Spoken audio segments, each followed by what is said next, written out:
Hello everyone. In previous class we discussed characteristics of computer. Now in this class we are discussing functional components of computer or working of each unit in a computer system.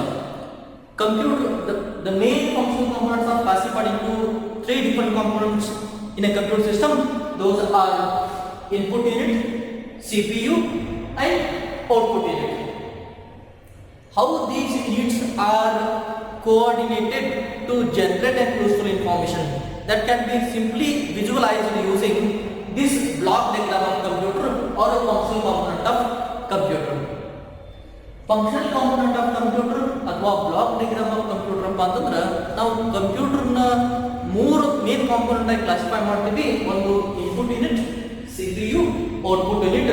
ಇವು ಮೂರು unit ಹೆಂಗ coordination ಆಗಿ ಕೆಲಸ ಮಾಡ್ತಾವು, input ಕೊಟ್ರ ಆ input ಹೆಂಗ accept ಆಗುತ್ತಾ, ಹೆಂಗ ಪ್ರೊಸೆಸ್ ಆಗುತ್ತಾ, ಹೆಂಗ ಔಟ್ಪುಟ್ ಇನ್ಫಾರ್ಮೇಶನ್ ಪ್ರೊಡ್ಯೂಸ್ ಮಾಡ್ತೈತಿ ಔಟ್ಪುಟ್ ಯೂನಿಟ್ ಅನ್ನೋದನ್ನ ಈ ಬ್ಲಾಕ್ ಡಯಾಗ್ರಾಮ್ ಆಫ್ ಕಂಪ್ಯೂಟರ್ ಲಿಂದ ನಾವು ಈಸಿಲಿ ಅಂಡರ್ಸ್ಟ್ಯಾಂಡ್ ಮಾಡ್ಕೋಬಹುದು. In this block diagram we are having main three components. Those are input unit, CPU, output unit. Once again in CPU means central processing unit. In this central processing unit we are having two different main components. Those are memory unit and memory unit, control unit and ALU. Last one is output unit. Now we are going to discuss in detail about these different units. First one is input unit. What do you mean by input unit? Input units are the physical component of computer through which data and instructions are fed to a CPU. Those are called as an input unit or input devices. Input unit or input unit ಅಂತಂದ್ರೆ ಇವು computer ದ physical component of computer. ಅವಕ್ಕರ್ಲಿಂದ್ರ ನಾವು computer data ಮತ್ತು instructions ನ feed ಮಾಡಕ್ use ಮಾಡ್ತೀವಿ. ಅಂತವು ನಾವು ಇನ್ಪುಟ್ ಯೂನಿಟ್ ಅಂತ ಕರಿತೀವಿ. For example keyboard, mouse, joystick, scanner, etc. are the example for input unit. These are physical component of computer. These are hardware devices through which we are feeding the data and instruction to the computer. If we want to generate an information, then we have to give a data to the computer system so that by accepting that data, it processes it on which it is able to generate an information. ಅದಕ್ಕೆ ನಮಗೆ input ಕೊಡಕ್ಕೆ ಯಾವುದಾದ್ರೂ ಒಂದು device ಬೇಕು. ನಾವು ಯಾವ device ಇದ್ರೆ ಕಂಪ್ಯೂಟರ್ಗೆ ಡೇಟಾ ಮತ್ತು ಇನ್ಸ್ಟ್ರಕ್ಷನ್ಸ್ ಅನ್ನ ಕೊಡ್ತೀವಲ್ಲ ಅಂತವಕ್ಕೆ ಇನ್ಪುಟ್ ಯೂನಿಟ್ ಅಂತ ಕರೀತಾರೆ. Input unit.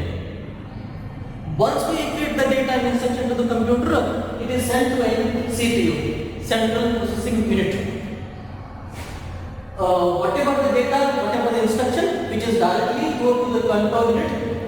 Control unit, the major which is work as the same as a nervous system of a computer system. Whatever you want to perform an operation, these operations are going to be monitored by this control unit. ಈ control unit ಅನ್ನೋದು ಕಂಪ್ಯೂಟರ್ದ nervous system ತರ act ಮಾಡುತ್ತೆ. Nervous system. ಈ ಸಿಪಿಯುಗೆ ನಾವು ಕಂಪ್ಯೂಟರ್ದ heart and brain of the computer ಅಂತ ಕರಿತೀವಿ. CPU is called total. This whole device is called as an heart and brain of the computer. Whatever the operation which you want to carry out, these simple operations which are going to be carried out in this unit. You ಏನಾದರೂ ಒಂದು instruction ಕೊಟ್ರಿ, ಆ instruction control unit ಹೋಗುತ್ತಾ, then control unit decide the particular instruction should go for a memory unit, go for an ALU or it should send to an output unit. ನೀವು ಯಾವುದೋ ಒಂದು instruction ಕೊಡ್ಬೇಕಪ್ಪ ಅಂದ್ರೆ ಆ ಇನ್ಸ್ಟ್ರಕ್ಷನ್ ಕಂಟ್ರೋಲ್ ಯೂನಿಟ್ ಹೋಗುತ್ತೆ. ಈ control unit decide ಮಾಡ್ತದೆ. The major responsibility of this control unit is to control and coordinate all the resources which are connected to computer system. ಇದರ important feature ಏನಪ್ಪಾ ಅಂತಂದ್ರೆ ನಮ್ಮ ಕಂಪ್ಯೂಟರ್ ಡಿವೈಸ್ಗೆ ಅಥವಾ ಕಂಪ್ಯೂಟರ್ಗೆ ಯಾವ್ಯಾವ ಡಿವೈಸ್ ಅಥವಾ ಯಾವ್ಯಾವ ಕಾಂಪೋನೆಂಟ್ ಅನ್ನ ಕನೆಕ್ಟ್ ಮಾಡಿರಿ ಅವು ಎಲ್ಲಾ ಕಾಂಪೋನೆಂಟ್ ಅನ್ನ ಕಂಟ್ರೋಲ್ ಮಾಡೋದು ಮತ್ತು ಕೋಆರ್ಡಿನೇಷನ್ ಮಾಡೋ ಕೆಲಸ ಈ ಕಂಟ್ರೋಲ್ ಯೂನಿಟ್ ಮಾಡ್ತದೆ. Control units is usually generating a control signal through which sending a control signal to the particular devices for performing certain operations. ಈಗ ನೀವು ಒಂದು ಹೈ ಅನ್ನೋ ಮೆಸೇಜ್ ಔಟ್ಪುಟ್ ಯೂನಿಟ್ ಮೇಲೆ ಡಿಸ್ಪ್ಲೇ ಮಾಡಬೇಕಾಗಿತ್ತು ಅಥವಾ ಮಾನಿಟರ್ ಮೇಲೆ ಡಿಸ್ಪ್ಲೇ ಮಾಡಬೇಕಾಗಿತ್ತು ಅಂತ ಹೇಳಿ ಈ ಹೈ ಅನ್ನೋ ಮೆಸೇಜ್ ನೀವು ಕೀಬೋರ್ಡ್ ನಿಂದ ಟೈಪ್ ಮಾಡ್ತೀರಿ HI ಅಂತ ಹೇಳಿ ಈ ಹೈ ಅನ್ನೋ ಮೆಸೇಜ್ ಕಂಟ್ರೋಲ್ ಯೂನಿಟ್ ಬರುತ್ತೆ. ಕಂಟ್ರೋಲ್ ಯೂನಿಟ್ ಈ ಕಂಟ್ರೋಲ್ ಯೂನಿಟ್ ಡಿಸೈಡ್ ಮಾಡುತ್ತೆ ಇದು ಏನಾದರೂ ಆಪರೇಷನ್ಸ್ ಆಗಬೇಕು ಅಥವಾ ಆಗಬಾರ್ದು. ಏನಾದರೂ ಆಪರೇಷನ್ಸ್ ಆಗಬೇಕಾಗಿರಪ್ಪ ಅಂದ್ರೆ ಆ ಪರ್ಟಿಕ್ಯುಲರ್ ಡಿವೈಸಸ್ಗೆ ಕಳಿಸ್ತಿರ್ತೀವಿ, ಇಲ್ಲ ಅಂದ್ರೆ ಅದನ್ನ ಸೀದಾ ಔಟ್ಪುಟ್ ಇರುತ್ತೆ ಕಳಿಸ್ಕೊಡ್ತೀವಿ. ಪ್ರಿಂಟ್ ಮಾಡೋದಿರ್ಬೋದು, ಡಿಸ್ಪ್ಲೇ ಮಾಡೋದಿರ್ಬೋದು, ಅಥವಾ ಯಾವುದೋ ಸಾಂಗ್ ಕೇಳೋದಿರ್ಬೋದು, ಆಡಿಯೋ ಔಟ್ಪುಟ್ ಡಿವೈಸಸ್ ಅವಕ್ಕೆ ಬೇಕಾದ ಪರ್ಟಿಕ್ಯುಲರ್ ಡಿವೈಸ್ಗೆ ಕಂಟ್ರೋಲ್ ಟ್ರಾನ್ಸ್ಫರ್ ಮಾಡ್ತೈತಿ. ಅದರಿಂದ ಯೂಸ್ಫುಲ್ ಇನ್ಫಾರ್ಮೇಶನ್ಸ್ ಯೂಸರ್ಗೆ ಅವೈಲೇಬಲ್ ಆಗುವಂಗ ಕೆಲಸ ಮಾಡ್ತೈತಿ. ಅದಕ್ಕೆ ಕಂಟ್ರೋಲ್ ಯೂನಿಟ್ ಅಂತ ಕರೀತಾರೆ. The control unit which act as a nervous system in a computer system. The major responsibility of this control unit is to control and coordinate the resources which are connected to computer system. ನೀವು ಯಾವ್ಯಾವ resource ಅನ್ನ computer system connect ಮಾಡಿರಿ ಅವು ಎಲ್ಲವನ್ನೂ control ಮಾಡೋದು, coordination ಮಾಡೋ ಕೆಲಸ ಈ ಕಂಟ್ರೋಲ್ ಯೂನಿಟ್ ಮಾಡ್ತದೆ. ಕೋಆರ್ಡಿನೇಷನ್ ಅಪ್ಪ ಅಂದ್ರೆ ಸೈಮಲ್ಟೇನಿಯಸ್ಲಿ ನೀವು ಎರಡು ಜಾಬ್ ಪ್ರಿಂಟರ್ಗೆ ಪ್ರಿಂಟ್ ಕೊಟ್ರಿ ಅಂತ ಹೇಳಿರಿ. ನನ್ನ ಕಡೆ ಒಂದು ಟೆಕ್ಸ್ಟ್ ಬುಕ್ ಐತಿ, ಟೆಕ್ಸ್ಟ್ ಬುಕ್ ಒಂದು 10 ಪೇಜ್ ಅದಾವು, ಅದು ಪ್ರಿಂಟ್ ಕೊಟ್ರಿ. ಅಟ್ ದ ಸೇಮ್ ಟೈಮ್ ನನಗೆ ಇನ್ನೊಂದು ಯಾವುದೋ ನೋಟ್ಸ್ ಐತಿ, ಅದನ್ನು ಪ್ರಿಂಟ್ ಕೊಟ್ರಿ. ಸೈಮಲ್ಟೇನಿಯಸ್ಲಿ ಎರಡು ಜಾಬ್ ಪ್ರಿಂಟರ್ಗೆ ಅಸೈನ್ ಮಾಡಿದ್ರಪ್ಪ ಅಂದ್ರೆ ಪ್ರಿಂಟರ್ ಬ್ಲಾಕ್ ಆಗಬಾರ್ದು. ಪ್ರಿಂಟರ್ ನೀವು ಯಾವ್ದು ಟಾಸ್ಕ್ ಫಸ್ಟ್ ಕೊಟ್ಟಿರಿ ಆ ಟಾಸ್ಕ್ ಅನ್ನ ಸೆಲೆಕ್ಟ್ ಮಾಡಿಕೊಂಡು ಪ್ರಿಂಟ್ ಕೊಡ್ತೈತಿ. ಇದನ್ನ ಹೇಳೋದು ಯಾವುದಪ್ಪ ಅಂತಂದ್ರೆ ಈ ಕಂಟ್ರೋಲ್ ಯೂನಿಟ್. ಕಂಟ್ರೋಲ್ ಯೂನಿಟ್ ಕೆಲಸ ಆ ಪರ್ಟಿಕ್ಯುಲರ್ ಡಿವೈಸ್ಗೆ ಕೋಆರ್ಡಿನೇಷನ್ ಎಸ್ಟಾಬ್ಲಿಷ್ ಮಾಡ್ತೈತಿ. ನೀವು ಒಂದು ಪ್ರಿಂಟರ್ಗೆ 10 ಜಾಬ್ ಸೈಮಲ್ಟೇನಿಯಸ್ಲಿ ಅಸೈನ್ ಮಾಡಬಹುದು, ಬಟ್ 10 ಜಾಬ್ನ ಕೋಆರ್ಡಿನೇಷನ್ ಆಗಿ ಎಕ್ಸಿಕ್ಯೂಟ್ ಮಾಡಕ್ಕೆ ಚಾಲೂ ಮಾಡ್ತೈತಿ. ಅದು ಈ ಕಂಟ್ರೋಲ್ ಯೂನಿಟ್ ಕೆಲಸ. The next one is ALU. ALU means arithmetic logic unit.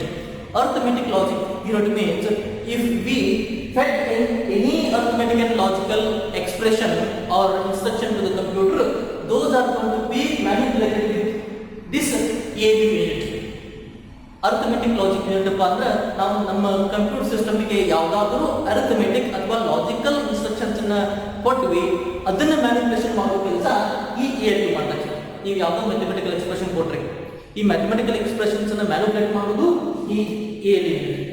ನೀವು ಯಾವುದಾದ್ರೂ ಒಂದು ಲಾಜಿಕಲ್ ಎಕ್ಸ್ಪ್ರೆಷನ್ ಕೊಟ್ರಿ ಅಥವಾ ಲಾಜಿಕಲ್ ಇನ್ಸ್ಟ್ರಕ್ಷನ್ ಕೊಟ್ರಿ, ಈ ಲಾಜಿಕಲ್ ಇನ್ಸ್ಟ್ರಕ್ಷನ್ಸ್ ಅನ್ನ ಮ್ಯಾನಿಪುಲೇಟ್ ಮಾಡೋದು ಅಥವಾ ಕ್ಯಾಲ್ಕುಲೇಟ್ ಮಾಡೋ ಕೆಲಸ ALU ಮಾಡ್ತದೆ.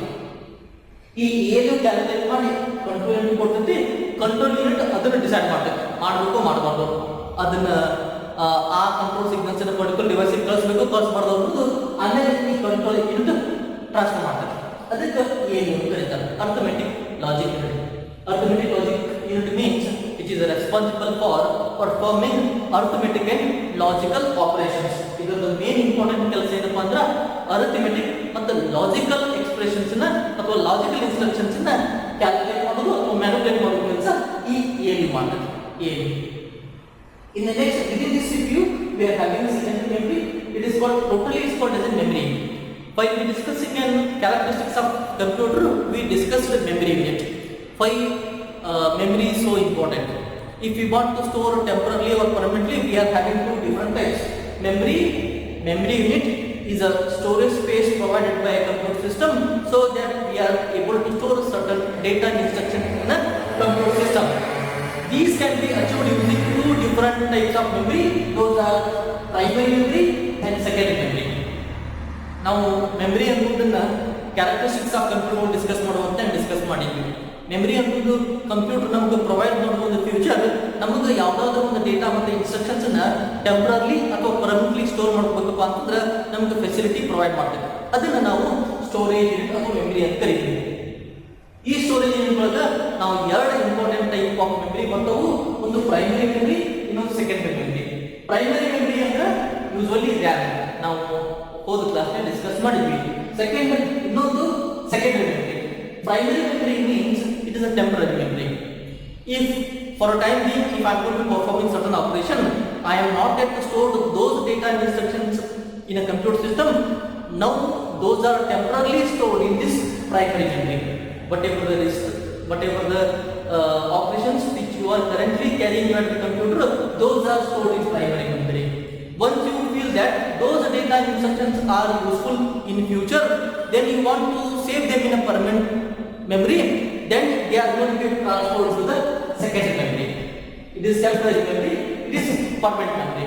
Whatever the data in instruction which we are stored in secondary memory is permanently stored until unless user himself deleting these data instruction, they are not deleting from this secondary devices or secondary memory devices. But it is not the case in primary memory. If power goes off, whatever we stored in primary memory, these are get deleted. But in secondary memory, it is not the case. Even though if power supply is not supplying to the computer system, then only it is able to store data instruction in secondary memory. Memory is important feature ಏನಪ್ಪ ಅಂತಂದ್ರೆ ನಾವು ಕಂಪ್ಯೂಟರ್ಗೆ ಕೊಟ್ಟಂತ data instructions ಅನ್ನ store ಮಾಡೋ ಕೆಲಸ ಮಾಡ್ತಾರೆ. ಈ ಸ್ಟೋರ್ ಮಾಡೋ ಕೆಲಸ ಎರಡು ಟೈಪ್ ಆಗುತ್ತೆ. ಒಂದು ಪ್ರೈಮರಿ ಮೆಮರಿ, ಇನ್ನೊಂದು ಸೆಕೆಂಡರಿ ಮೆಮರಿ.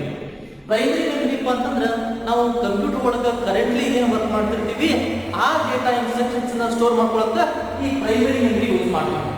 ನಾವು ಏನಾದರೂ ಡೇಟಾ ಇನ್ಸ್ಟ್ರಕ್ಷನ್ ಪ್ರೈಮರಿ ಮೆಮರಿ ಒಳಗೆ ಟೆಂಪರರಿ ಸ್ಟೋರ್ ಆಗಿತ್ತಪ್ಪ ಅಂತಂದ್ರೆ ಅದು ಎಲ್ಲಿ ತನಕ ಸೇವ್ ಇರುತ್ತೆ ಅಥವಾ ಸ್ಟೋರ್ ಇರುತ್ತಪ್ಪ ಅಂದ್ರೆ ಎಲ್ಲಿ ತನಕ ಕಂಪ್ಯೂಟರ್ ಸಿಸ್ಟಮ್ ಆನ್ ಇರುತ್ತೆ,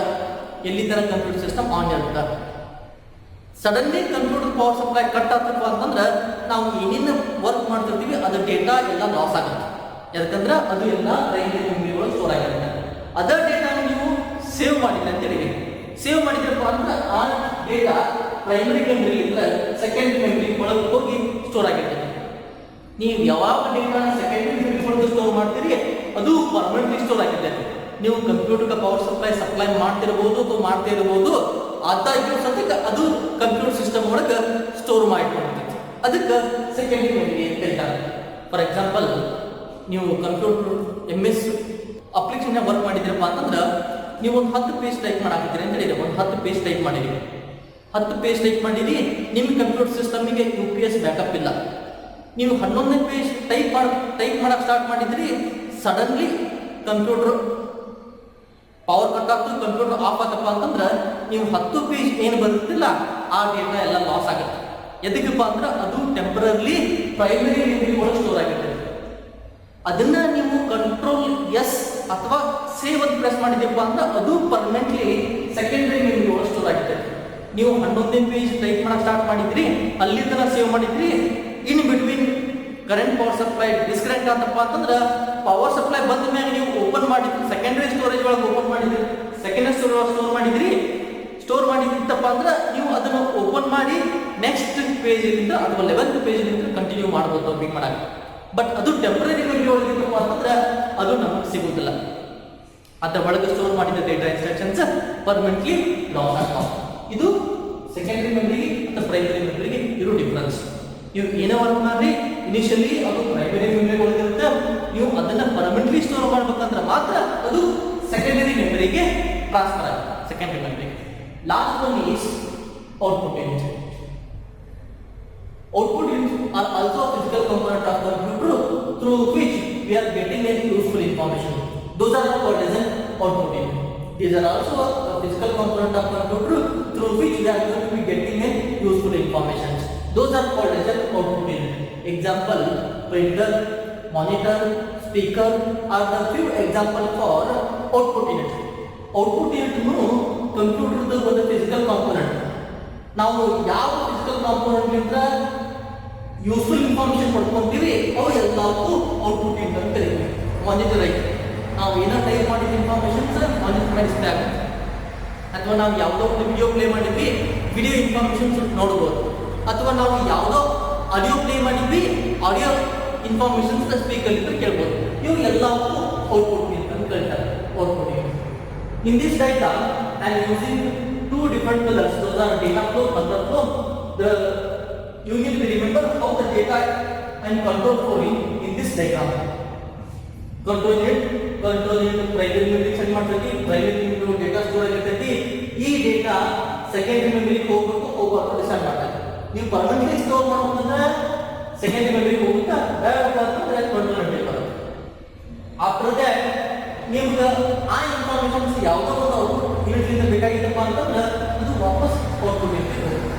ಹಂಗೆ same data flow Data instructions are fed to the computer, which is sent to a control unit. Control unit decide whether it should be sent to an ALU or a memory unit or an output unit.